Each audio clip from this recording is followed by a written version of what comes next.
je vous retrouve aujourd'hui pour faire mon update lecture de l'été. C'est fini, de toute façon il n'a jamais fait beau à Paris. J'ai deux nouveaux coups de cœur en romance et j'ai deux plutôt gros flops aussi, donc ça va être un update lecture haute en couleur. Nous allons donc parler de 5 livres, mesdames et messieurs. On commencera par The Roughest Draft, mon nouveau chouchou. Ensuite, nous continuerons avec la première grosse déception. Il s'agit de Love Theoretically de Ali Hazelwood. Ensuite, on parlera du premier tome de la saga de fantasy The Serpent and the Wings of Night. Ensuite, on enchaînera avec mon deuxième nouveau petit bébé Better Than the Movies de Lynn Payne, une romance young adulte. Et enfin, nous finirons par la dernière déception, Cursed Crown des deux Catherine. Donc, du coup, on va commencer tout de suite avec la première romance. Ce qui m'a motivée à vous en reparler en détail, c'est à quel point ce livre n'a pris aucune ampleur. Chandler l'a lu sur le Booktube américain et en a fait vraiment d'énormes bonnes critiques. Du coup, moi, vu que je lui fais confiance, je l'ai lu, j'en ai fait d'énormes bonnes critiques.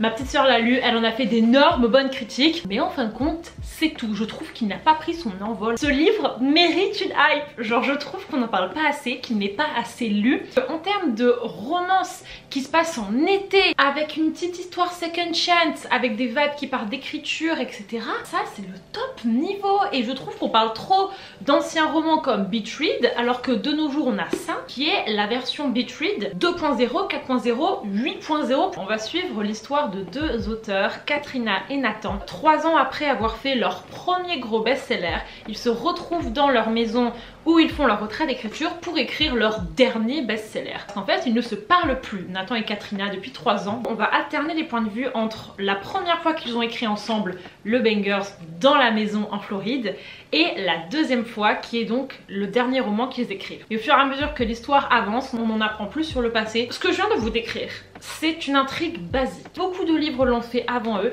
et je suis la première à détester. Mais là les gars, je dois vous dire que ça y est, je l'ai trouvé. J'ai trouvé mon roman Second Chance qui se passe en été avec un point de vue multiple, passé, présent, homme-femme qui fonctionne.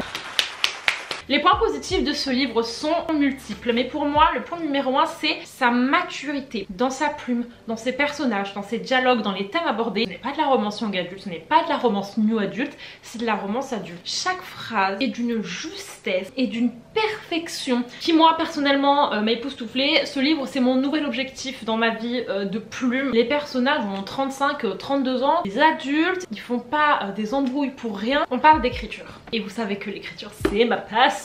J'ai lu beaucoup de livres qui parlent d'écriture. Aucun processus d'écriture va être le même et du coup tu raisonnes pas forcément. Mais là, Nathan, il a mis les mots sur toute ma vie. Nathan, c'est le genre d'auteur qui écrit sa vie, qui écrit ses sentiments, qui se sent vivre à travers son écriture, qui ressent ses émotions que lorsqu'il les met par écrit et qui par conséquent a tendance à tout voir avec le filtre de la fiction et à traiter les vrais gens, traiter la vraie vie comme un potentiel manuscrit. Et les gars, c'est 100% ce que moi je fais et c'est dingue à quel point je me suis sentie vue. Mais les citations sont énormes quoi. La limite est très fine entre la fiction et la réalité et tu peux te perdre en mélangeant les deux. Et surtout le parallèle est génial parce que le premier livre qu'ils ont écrit ensemble était un livre qui parlait d'adultère. Parce que Nathan avait une femme à l'époque et il y a des rumeurs comme quoi à ce qui paraît dans cette maison il se serait passé des choses. Et leur deuxième livre justement parle de divorce. Parce que Nathan, pendant les 3 ans où il y a eu un petit peu le no man's land, il a justement divorcé avec sa femme. Est-ce que c'était à cause des rumeurs? Est-ce que c'était à cause de Katrina? On ne sait pas.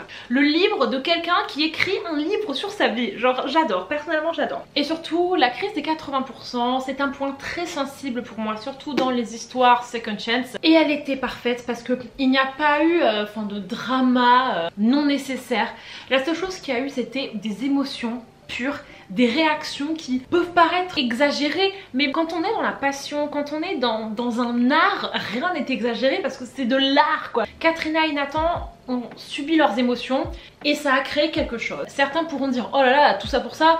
Quand on mélange en fait, comme je vous ai dit, la fiction et la réalité, et ben tu peux exploser pour quelque chose qui peut paraître nul, mais c'est possible. Ça c'est un livre que pour moi tous les auteurs devraient lire parce que ça te donne d'anecdotes sur l'éditeur, ta relation avec ton éditeur, une relation qui peut parfois être malsaine, les liens dans les maisons d'édition avec la presse qui essaye de t'arracher des informations pour faire plus vendre le livre, enfin bref. C'est un livre pour les auteurs, c'est un livre pour les gens passionnés, c'est un livre pour les gens sensibles, il y a beaucoup d'émotions et c'est un livre pour les gens qui aiment les belles plumes, amie qui aime lire chaque phrase et les décortiquer. J'ai pas forcément été 100% en kiff tout du long, mais pour autant c'est quand même un coup de cœur, voilà. Mais vraiment ce livre pour moi il fait partie de ceux qui n'ont pas été des 5 étoiles parce que mon niveau de kiffance n'était peut-être pas au maximum, mais je vais en retenir quelque chose et je vais m'en souvenir. Ensuite les amis, parlons de la déception qui suit cet énorme coup de cœur, Love Theoretically. Est-ce que j'avais anticipé que ce soit un flop? Oui. C'était un petit peu une redite. Moi déjà la première redite Love on the Brain, ça n'était pas passé. Et je pense que Ali, c'est bien qu'elle aille écrire des vampires en young adulte parce qu'on a besoin qu'elle, je pense, elle se rafraîchisse un petit peu et qu'elle revienne avec autre chose. Et j'ai pas envie de dire ça parce que Ali c'est genre Love Hypothesis quoi. Oh mon dieu, je crois que Ali est en train de subir le syndrome de Sally Thorne. Vous savez Sally qui a écrit Meilleurs Ennemis, une des premières romances new adultes qui a explosé. La meuf elle est devenue une star en 2 jours et qui après deuxième et troisième livre était... Je ne me souviens plus trop du résumé, je ne me souviens plus des noms des personnages, donc cela vous montre que je n'ai pas accroché à eux. Même si j'ai trouvé que par rapport aux anciens il y avait une espèce d'amélioration dans la profondeur. Nous suivons l'histoire de Elsie qui est une biologiste, sauf que elle n'a pas trop de sous, du coup elle est aussi une fake girlfriend que tu peux payer au travers d'une application et elle peut t'accompagner à des restaurants, à des mariages. Il n'y a rien de sexuel, il n'y a pas d'attouchement quoi que ce soit, c'est simplement pour faire style que t'as quelqu'un. Pendant très longtemps, elle a été la fake girlfriend d'un gars qui était adorable. C'est un mec qui avait du mal avec les filles, il était un petit peu gênant parce que sa famille était hyper oppressant par rapport à lui. Sauf que le grand frère de ce mec, il l'a toujours un peu pisté. Il sentait qu'il y avait un truc bizarre parce qu'il disait mais mon frère...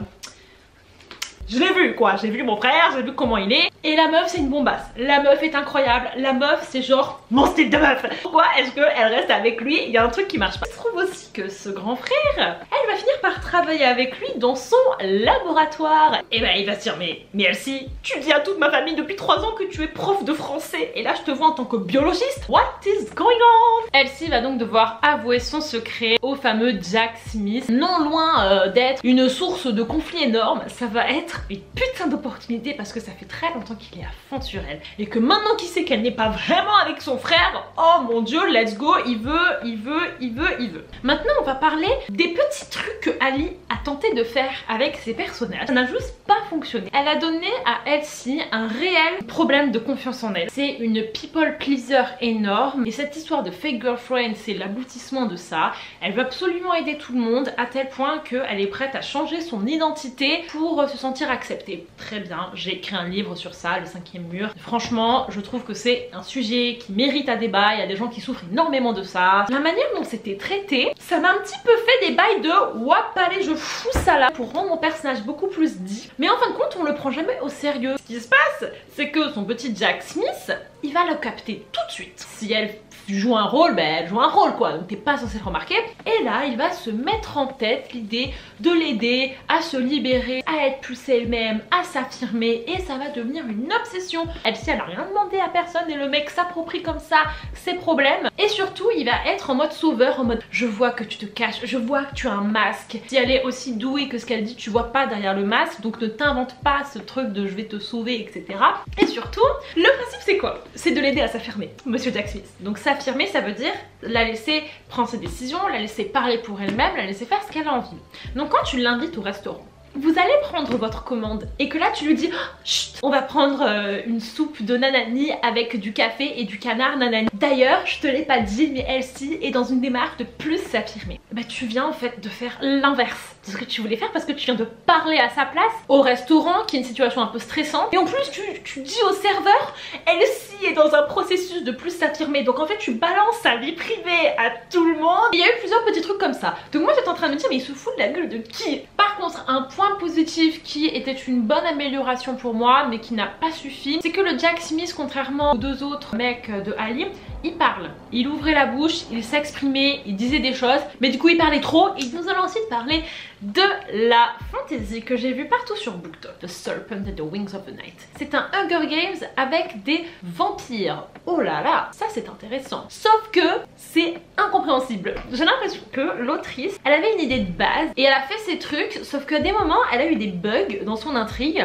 avec ses créatures et son système de magie. Soit elle s'est dit personne va remarquer, soit elle a juste pas expliqué. Je voulais m'investir, hein. Je voulais comprendre le world building, etc. Mais pour moi il y a des trucs, c'était juste incompréhensible. Peut-être que c'est que moi et que là je suis en train d'attaquer quelqu'un qui a très bien fait son travail. C'est donc une romantaisie, bien romantaisie, comme on les aime. C'était sympa, mais rien de dingue. Avec des petites longueurs, mais un petit suspense sympa et surtout une fin osée. On suit l'histoire de Oraya qui a été recueillie par le roi des vampires quand elle était toute petite. C'est une humaine, le roi des vampires a décimé toute sa famille, tout son village, mais elle, on ne sait pas pourquoi, mais il l'a pris sous son aile. Au début, Oraya était très en colère contre le roi, elle voulait le tuer, sauf que petit à petit, il l'a élevée, il a pris soin d'elle, il l'a entraînée pour qu'elle devienne l'humaine la plus dangereuse du royaume, et elle n'a pas pu s'empêcher de le considérer comme son père. Et là, il y a un fameux tournoi, qui est un tournoi qui arrive tous les 1000 ans, qui est un tournoi dédié à la déesse des vampires. Tout le monde peut s'inscrire, humain comme vampire, et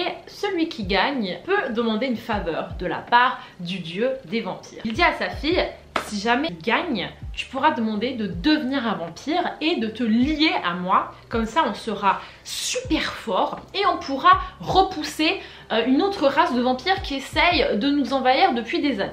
Arrive le début du tournoi et là elle rencontre donc toute la panoplie de tous les vampires puisque c'est la seule humaine dans ce tournoi. Et il y a notamment un vampire du clan ennemi des vampires, celui que le père veut complètement détruire. Ce concours se fait par 2 ou par 3, il faut faire des équipes. Elle va se mettre en équipe avec ce vampire de l'équipe ennemie. J'ai bien aimé le personnage d'Oraya parce que elle était hyper crédible. Certes il y a ce truc de ah mais ce mec qui est mon père il a tué mes parents, mais bon elle avait 5 ans, elle se rappelle plus très bien, elle a grandi avec lui, le mec il a pris soin d'elle, elle l'a pardonné, elle est passée à autre chose, elle l'aime beaucoup, elle le respecte. Et vous savez il y a énormément de livres où les gens ils sont rancuniers, ils veulent se venger, et au bout d'un moment quand ça fait 10 ans, enfin mais moi j'ai bien aimé qu'elle soit en mode bah écoutez maintenant c'est mon père, même s'il a tué mes parents et ben je le vois comme mon père et je l'aime. Ensuite on entre dans le tournoi. Ce qui est décrit dans le livre c'est que c'est la déesse qui crée tout. Elle crée les épreuves, elle crée les pièges, donc les gens ne peuvent pas se préparer, tu peux pas savoir. Personne n'est au courant de ce qui va se passer, je répète personne. Donc expliquez-moi pourquoi dès la première épreuve ils tombent je ne sais où dans des souterrains et puis ensuite ils sortent des souterrains. Et là un stade énorme, des gradins, une putain d'organisation avec le trône, le roi au milieu. Ok, ça se trouve au tout début de l'épreuve quand ça a commencé, ils ont capté ce que c'était que l'épreuve et du coup ils ont vite organisé le truc. Au numéro 1, mais j'y crois pas trop. Ensuite c'est la déesse, donc c'est elle qui a construit le stade et qui a fait que tout le monde est apparu dans le stade. Parce que les épreuves elles durent 1 heure, hein. Tu récupères pas toute la population dans les gradins, dans tout le monde en 1 heure. Et puis surtout, les épreuves arrivent à n'importe quel moment de la journée. Parfois ils dorment et d'un coup c'est une épreuve.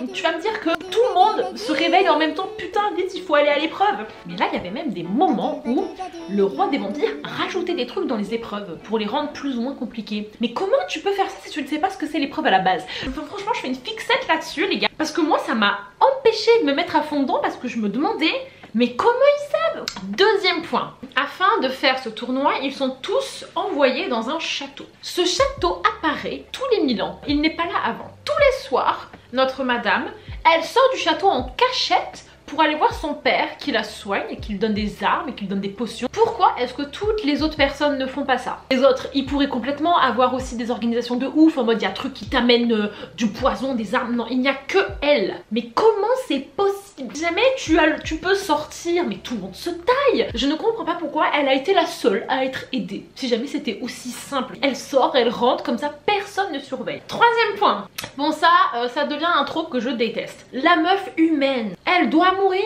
C'est la plus nulle. Et je veux bien qu'on me dise non mais c'est le pouvoir de l'espoir, le pouvoir de la détermination, que la meuf elle est plus intelligente qu'eux. Mais les vampires ils ont 1000 ans, ils ont 500 ans. Comment tu vas me dire qu'une meuf de 10 ans est plus intelligente qu'eux? Ils se sont battus, ils savent qu'il y a le tournoi. Si l'histoire était logique, hein, tu récupères quand même une faveur d'une déesse. Putain mais toute ta vie tu t'entraînes, tu réfléchis à des stratégies pour toutes les épreuves possibles. Mais là les mecs étaient cons. Mais quand je dis con, c'est que dès la première épreuve, il y en a, mais ils mouraient connement, mais de boum boum. Enfin c'était d'une simplicité. Arrêtez que la meuf humaine, bon elle sort pas de nulle part parce qu'elle s'est entraînée quand même, mais putain elle gagne tout le temps quoi. Et c'est toujours allez j'ai l'idée de génie. Pourquoi c'est que elle qui a l'idée de génie? Bon certes elle meurt pas parce que c'est la meuf principale, mais elle doit tricher, elle fait des magouilles ou alors elle se plante et elle perd les épreuves, mais la meuf gagne systématiquement. Et surtout évidemment elle va s'allier avec du coup ce fameux monsieur, Rain. On arrive à un truc plutôt sympa parce que quand même il y avait des points positifs qui ont fait que j'ai continué à lire ce livre. La dernière épreuve, le duo qui a survécu jusqu'au bout doit faire un combat à mort. Donc ça c'est fun parce que tu sais que tu dois t'allier avec quelqu'un qui est assez fort pour t'arriver jusqu'à la finale, mais moins fort que toi parce que tu dois quand même gagner après. Et ça j'aime. Elle aussi hein, elle est en mode mais vas-y je vais le tuer, je le tue. Donc au début c'est rigolo parce qu'ils s'entraînent à se battre, mais ils veulent pas non plus trop dévoiler comment ils se battent. Cette ambivalence des sentiments elle était très sympa à lire. Et la scène de fin est très cool. Il y a un tome 2, clairement j'avais vu venir le plot twist. Ça ne me dérange pas parce que ça reste une fantaisie avec une intrigue plutôt basique. Mais même en ayant appréhendé justement le plot twist, c'était quand même sympa de le voir se dévoiler sous mes yeux. Et j'ai bien aimé la réaction des personnages. Et le dernier truc que je vais dire avant de passer au suivant, c'est que gros big up à Oraya parce que c'est Oraya qui a fait les first moves à chaque fois. Il n'est plus le mec qui attaque la meuf en mode oh là là je ne peux plus résister, je te saute dessus. Non, c'est les meufs qui prennent leur responsabilité et qui vont faire bisous bisous si elles ont envie de faire bisous bisous. Et on va continuer avec mon deuxième gros coup de cœur. Il s'agit de Balloon and Movies. Je vais en parler avec énormément de tendresse parce que ce livre est tout ce que doit être le contemporain young adulte. Je commençais un petit peu à me détacher du genre, je trouvais pas trop des choses qui me plaisaient, je trouvais que parfois les personnages étaient trop vieux dans leur tête ou alors je raisonnais pas du tout avec leur expérience. Et ce livre là est d'une justesse et d'une authenticité.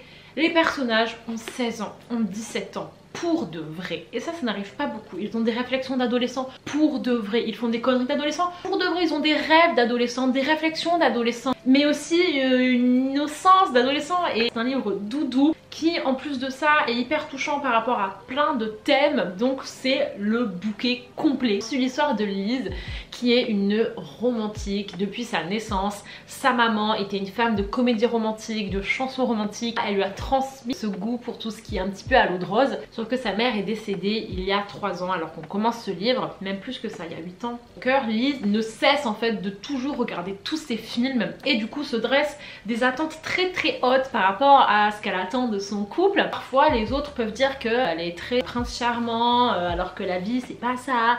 Dans la vraie vie il n'y aura pas le prince charmant, faut que tu redescendes, faut que tu arrêtes de regarder tous tes films. Niquez-vous bien fort, voilà. On commence l'histoire et le premier crush de Lise alors qu'ils étaient au primaire revient à leur lycée après 5 ans. Et le mec il a glow up, c'est le mec cool, c'est le BG populaire. Et Lise se dit il faut que je l'ai. C'est exactement dans mes critères. Et afin d'arriver à ces fins, elle a besoin d'un wingman. Quelqu'un qui puisse aller parler un petit peu d'elle à ce mec. Qui de mieux que son meilleur ennemi qui est aussi son voisin avec qui elle se chamaille depuis qu'elle a 3 ans? Ben personne. Qui est ce mec? C'est qui ce voisin? Il s'appelle Wes. Et Wes c'est un petit filou, un mec qui adore faire des blagues mais qui en même temps est hyper caring. En soi ils sont pas vraiment amis, ils traînent pas du tout ensemble au lycée, mais dès qu'ils se voient ils sont obligés de se lancer des piques. Vous avez compris? Je vous dresse le tableau. Wes in love de Lise depuis jour numéro 1, il ne sait pas comment faire pour lui dire qu'il l'aime, du coup il la taquine, il sait pas comment lui dire, et quand elle lui avoue qu'elle est amoureuse d'un autre mec, bah lui la seule chose qu'il veut c'est de passer du temps avec elle, et du coup il va dire oui. On va s'arrêter là pour le synopsis. Je suis sûre qu'une partie de vous vous dit ok MDR, pas du tout original, intrigue nunuche, ça va être cringe à lire, parce que la meuf elle va être aveugle, elle va pas capter que son vrai amour c'est l'autre. Et bien vous avez un petit peu raison, vous avez raison, et je vous accorde que mais on le sait, ça pue ça. Je viens pour ça, je viens pour ce genre d'histoire d'adolescents qui se trompent et qui suivent un petit peu leur cœur et qui sont maladroits. Et pour le coup c'était très bien fait parce que Lise doutait et elle était en mode mais attends, est-ce que je suis pas en train de foncer dans le mur? Est-ce que je suis juste en train de me construire dans ma tête toute une histoire qui n'existe pas? Elle est pas sûre parce que parce qu'elle est jeune et en même temps elle continue à faire le deuil de sa mère, en même temps avec sa meilleure amie ça devient compliqué. Elle peut pas tout comprendre tout de suite. Elle est peut-être mis les 3/4 du livre à réaliser qu'elle fonçait dans le mur, mais une fois qu'elle a réalisé qu'elle fonçait dans le mur, elle a foncé dans l'autre sens la petite. Et là c'était beau. Et encore une fois on applaudit Lise qui a été celle qui a fait le first move. Et j'aime, putain. Je me suis surtout rendu compte à quel point c'était rare. Le Wes c'est mon nouveau bébé et je vais vous dire pourquoi. J'ai découvert mon nouveau trope préféré les gars, c'est on te présente un gars à travers les yeux des personnages principaux qui ne l'aiment pas beaucoup. Donc forcément on ne te dit pas ses qualités, on ne te dit pas que le mec est trop cool, que le mec a plein d'amis, que le mec est hyper généreux. généreux. Non, on te dit qu'il est nul, il est méchant, nanana. Donc toi tu pars avec ce postulat là. Mais là le mec tape des actions et toi t'es là en mode mais trop bien ce qu'il vient de faire. Ou alors le personnage principal le décrit et toi t'es en mode mais attends mais là tu viens de me décrire une personne qui est sacrément béchette quand même. En fait c'est le mec le plus cool de la planète. Le personnage principal le savait pas parce qu'elle ne voulait pas le voir. Mais attends, et le mec avec qui je me chamaille depuis 5 ans c'est genre le mec le plus cool de la planète. Et je m'en étais pas rendu compte. Il ne se la joue pas. Parce qu'il ne sait pas que c'est le mec le plus cool de la planète. Toutes les actions de la Lise, je l'ai trouvée tellement parlante et tellement touchante. J'ai pleuré à la fin de ce livre. Les gens qui faisaient que lui dire mais arrête, redescends de ton monde imaginaire. Ils se sont pris le goudron dans la bouche. Punaise, arrêtez de dire aux filles qui ont des exigences qu'elles vivent dans un monde de contes de fées. Le prince charmant n'existe pas. Ça veut dire quoi? Ça veut dire qu'un mec gentil, attentionné, qui prend soin de toi et qui t'aime n'existe pas. Donc tu dois prendre un mec de merde. Je pourrais taper ces gens là. Tu dis que tu veux un mec qui soit bien pour toi et on te dit que ça n'existe pas et que tu devrais descendre tes exigences. MDR. Et les princes charmants c'est des gens normaux hein, mais c'est juste qu'ils sont éduqués, ils communiquent bien, ils sont attentionnés, c'est pas des connards, voilà. Il y a eu pas mal de discussions avec sa meilleure amie et ça c'était bien qu'on parle aussi de l'amitié, surtout quand t'es dans ton premier amour et que tu deviens complètement folle, t'as tendance à mettre de côté ton amitié et à faire n'importe quoi. Elle a fait n'importe quoi et encore une fois merci Lise d'être une meuf tellement parlante et tellement relatable. Le tome 2 de Twin Crowns qui est une fantaisie un petit peu romantasy young adulte de l'année dernière qui a explosé, je l'ai adoré, c'était fun, c'était rythmé, c'était assez frais, ça faisait une touche de modernité sur les fantaisies avec des princes et des princesses.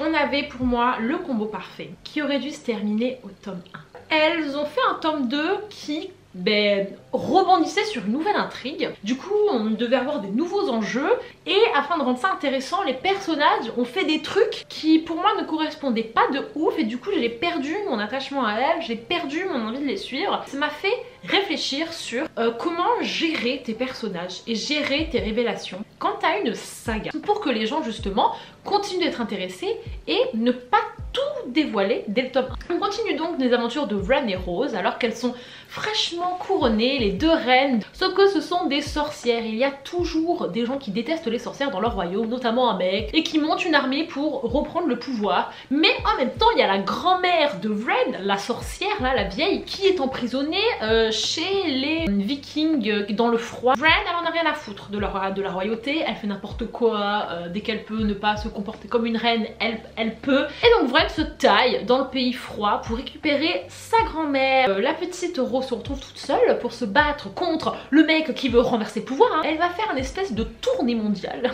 où elle va voir tous ces petits royaumes dont elle est la reine. Elle emmène Shenlo international avec elle, Shenlo qui a glow down de ouf. Et là il va se passer un truc, c'est qu'ils vont découvrir que le pays de Shenlo, le Sun-Kissed Kingdom, n'est en fait pas mort. Et ils vont apprendre que Shenlo est roi.